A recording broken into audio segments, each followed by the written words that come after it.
the world yet. I never met Mumia or John F. Kennedy. I met Salma Hayek once on a plane, but I doubt she remembers. In 1983, a priest poured holy water over a newborn infant. My mother says I howled as the water touched me. My father says that even religion couldn't put out the fire in my belly. I never voted for war, invaded a Middle Eastern country, or laughed at Andy Griffith. I never wanted to eat that many flaming hot Cheetos, lie when I said I loved you, or wake up covered in bruises from a night I still can't remember. When I was 6 years old, I began to lose my hearing. A genetic birth defect, inverted ear canal, and difficult labor began its final approach towards silence. There was hope, the doctor said. But hope in my family is synonymous with fear. I hoped for silence. I feared silence. To illustrate his point, the doctor cupped his hands around my ears, but all I could hear were my mother's tears falling gently across the room, guilty that she broke a defect along with a little girl who looked nothing like her. The doctor repeated, "There is hope." My mom and I nodded, not because we agreed, but because we heard different things. I've never jumped off a cliff, and I once ate a box of Little Debbie's snacks alone. I've never spoken for anybody but myself, and one summer day I didn't speak at all. I made a fort in the living room around a stereo, and I listened to every cassette, every record, every 8-track, every radio play that I could find. I listened past the point where my parents joined me, and the walls of my fort fell, and my mother told me what she wanted to be when she grew up, and my father told me his childhood dreams. I listened because I thought I could make enough noise with my memory if I wanted it enough. I thought I could memorize sound. I've fallen in love thrice. I've fallen on the floor infinitely more times. But I made a bargain with the gods. I told them that I would do my best to live in exchange for the opportunity to die as I entered this world, howling and with fire in my belly.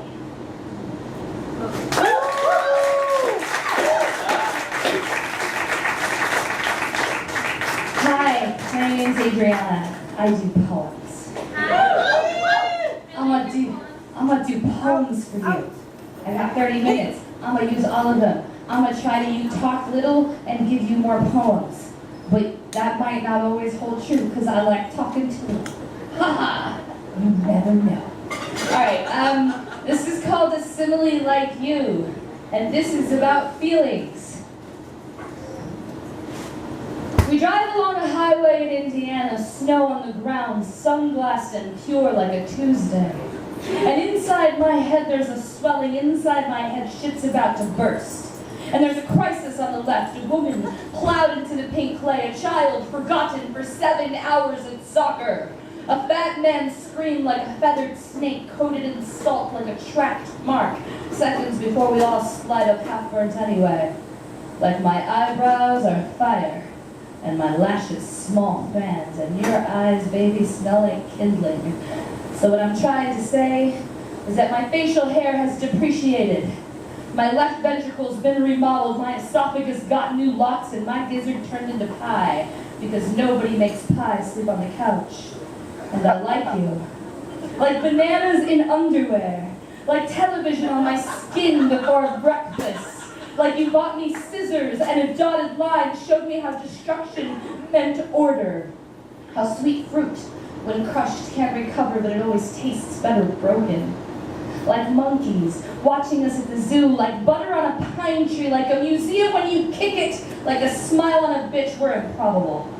And I like you. Like you like me, like looking like in gloves, but the shit's about to burst in teeth that you look like daggers usually are.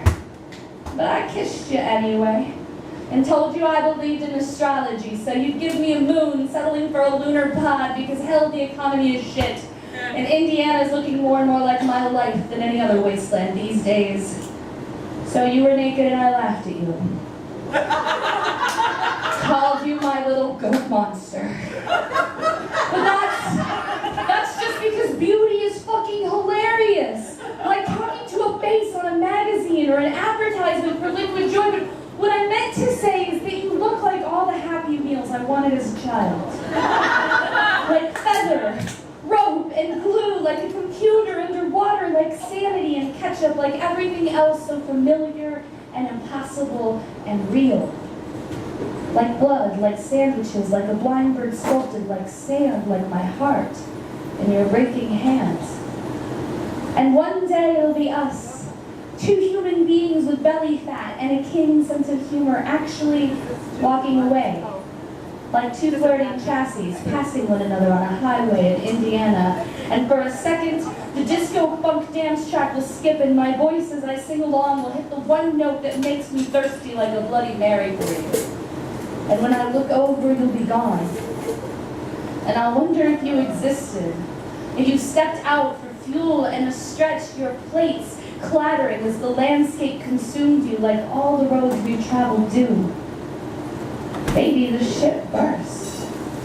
And I wonder if you were ever really there, like a bridge after a fire, like words, like love, like this highway in Indiana.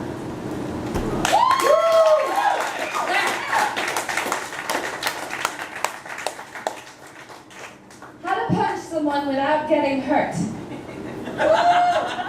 This is supposed to be a love poem. It gets a little violent, but we'll do it. Alright, how to punch someone without getting hurt. It will always hurt. Do not fool yourself. But once you've bloodied knuckles enough, you'll stop feeling. You'll learn to love the ugly. Shattered ribs, broken collarbones, crooked noses. That chair, you'll say, I threw it at her in a fight, that's why it rocks a little. You'll like it better this way. You always know where you stand on a broken chair. When the rage comes, you will attempt to quiet it. You will clench your fists, you will make yourself small so that you don't explode harder as each finger curls under. You'll pray for caution, for patience, for the opportunity to be less like your forebear and as before when you know you can't contain it. When the crimson bursts, whatever dam kept it evaded, when the smile you've been flashing turns from insincere to terrifying. The kind of smile that'll break a woman's arm. That's when you'll know. When you'll first look for a wall, or a window, or any surface that can absorb the shock of your fury, it will surprise you how good it feels. A joy that borders on pride, like you just made something with your hands. When you hit a person, it'll be different. It will still you.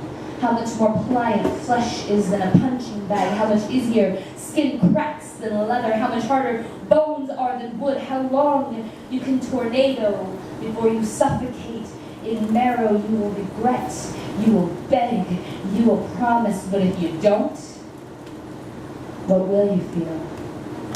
Like you've connected to something bigger than yourself until hurt is just something that happens, something you feel below the wrist and above the neck. You were taught to always put up a good fight. You got a criminal smile. The kind that would break a woman's arm, but I've already told you that. You will learn to take your licks, to heal scratch marks, to apologize to men in uniforms. You will learn to make excuses, to make them understand that it was never your fault. You will never unlearn how to curl your fists. You will tell them they were wrong. You will show them they were wrong. You stop feeling. That's how you punch someone without getting hurt.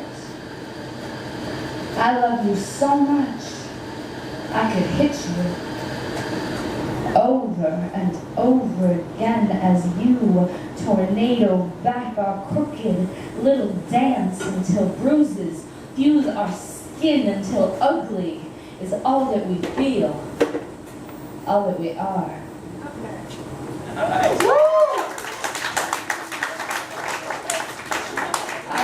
I see you're willing to go with me down saucy journeys. Yes. We will continue down saucy journeys until I feel the tide turn. All right. This one is for the cheaters. All the cheaters in the room just got nervous. What's gonna happen? It's okay. It's okay. This one is for the cheaters.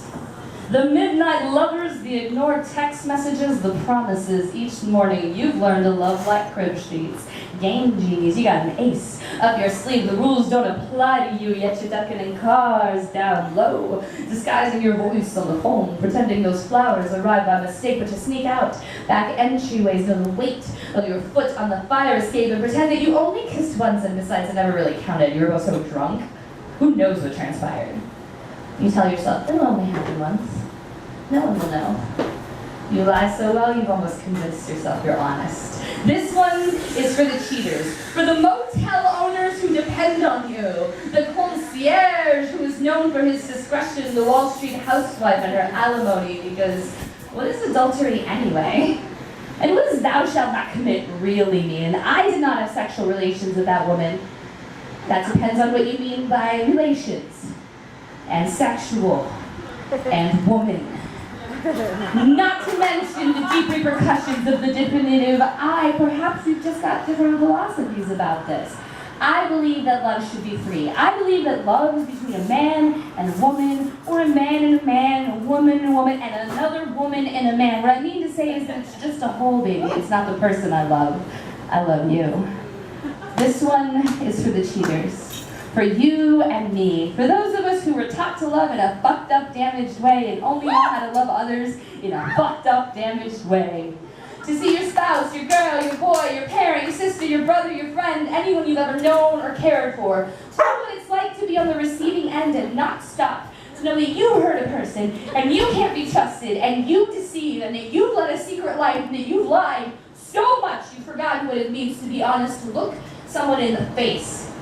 To tell them you betrayed them, to tell them you needed something else, to make it about you and never about them, because let's be honest, it's about you. Ignore the streaking mascara, the flying chairs, the accusations of assholiness, righteousness, and selfishness. No, they're true. No, you've already called yourself something worse in front of the bathroom mirror. Explain how it's compulsive. Explain that it's on purpose. Explain that you simply found something irresistible about the rush. Explain what it's like to fuck in a bathroom, in an airport closet, with a stranger sweat baptizing you in something holier than a vow. Explain that nothing makes you come like knowing you've hurt someone and they'll never even know.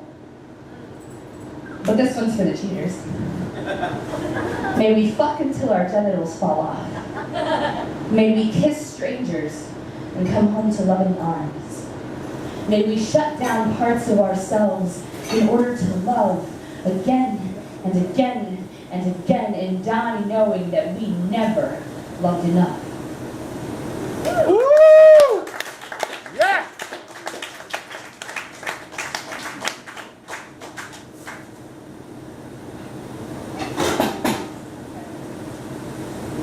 Little Nutty Bar. 1. The man I love hid the nutty bars from me, citing the inherent disgust of anyone eating Little Debbie and my expanding waistline. For you, he tells me, to help you. It's not okay, he tells me, to eat those gross peanut butter wafers covered in sticky sweet chocolate. My best friend will balk at my love-hiding food, as though his love were to condition me into a better version of myself. She will comfort me as shame leaves grooves like laugh lines. I shrug it off. Perhaps I am wrong. Probably I am wrong still. When I find the box, I devour it whole, burying the shells at the bottom of the recycling. 2. I stand in front of a mirror, pinching my arms, gripping my thighs and jiggling too hard for comfort. Delicious, the fire that remembers everything it burns, as if you could cut open the flame and inside find a sediment of desire. Oh, little one, I laugh. I wanted to be you so much, I decided to keep you, to swallow you whole, devour. 3. One of my students brings nutty bars the last day of class. A potluck I decided to celebrate our writing. They're so good, she says as she catches my eye, consuming the yellow box's sincere Midwestern smile. I know. During class, I restrain. Let the cookies and cakes fill younger, leaner stomachs, and when they leave, I sit quietly at the desk in the corner and peel myself open. 2 bites and poof, only the plastic remains. A telltale sign of devouring, the eager hunger of someone with something to hide.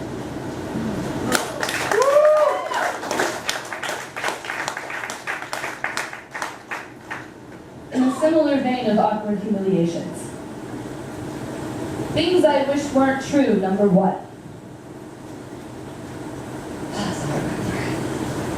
In 6th grade, a popular boy in school sat me down. The lunch bell had rung and he'd asked to speak with me after class. I'm not sure what I really thought it would be, a declaration of crush, a question about my math skills. So serious with his white boy eyes, deep and honeyed as his South Texas skin, he did not smile as he delivered his verdict, exact in his phrasing and quick to leave. You stuff your bra too much, he told me. Everyone knows you just do it for attention. Years later, I will invent great comebacks. The most triumphant involved a flashing, as if seeing my giant junior high school boobs would solve my social crises, make me less awkward and better loved by strangers with bowl cuts. Ha ha! I would say, these are real! Maybe jump up and down to prove buoyancy. The popular boy would widen his eyes, ashamed at doubting the flesh of my tissue. I still wonder why he did it at all. If I had been made of just Kleenex and hope, what did he stand to gain in telling me? What mockery did he hope to spare me that didn't already exist? I would ask him all this if I could do it again. And he would probably do the same and leave me. What I did do that day, ate lunch alone on the bench outside, crumbled myself invisible within my sweater, and pondered my paper body, so willing to fold quietly, like a love note burned before it was ever read. Woo! I feel like I should do something happier. Is there something So many things. that I I feel have? like it's like you get to the point in life when you've written like 100 poems where you can be like, how am I gonna do this one? What playlist are we gonna do? What kind of feelings do we feel like? So it's always like a choose your own adventure novel of whimsy. That's sort of how I like to think about it. All right, so I'm gonna give you a quick background on this one. I think I have 5 minutes left, right? No, you have like 12 minutes. Oh shit. Yeah. My sense of time is radically like, man. It's work up there. I know. You're like, I've been talking forever. Keep talking. Okay. So I was really, really lucky. And then I got drunk at a party a year and a half ago. And one of my friends was like, do poems. And I was like, I'm going to do the most vulgar poem I know. And then when it was over, the people standing there were like, whoa. And one of those people was the organizer of TEDx Houston. And he was like, come talk at TEDx Houston. And I was like, yes, now give me more beer and hold my hair. You know, and that was sort of how that went. And then I was really, really lucky. And then in October of this year, or 2013, I got to give a TEDx talk. And I talked about poetry for like 4 minutes, and then I performed a poem. And you're going to not get the poetry talk and just get the poem. So this is like the, Cliff's Notes accelerated of that. Do it. That she was. It's called the naming of things. When I was 4 years old, the night shadows often pulled me from my bed to the room next door where my brother fought them for me. That one, he'd say, that one looks like a bento tree. He's Mr. Tree. And that one's Optimus Prime. That's clearly He-Man. I like naming things. I still do. I name characters in fictions that I'll never write.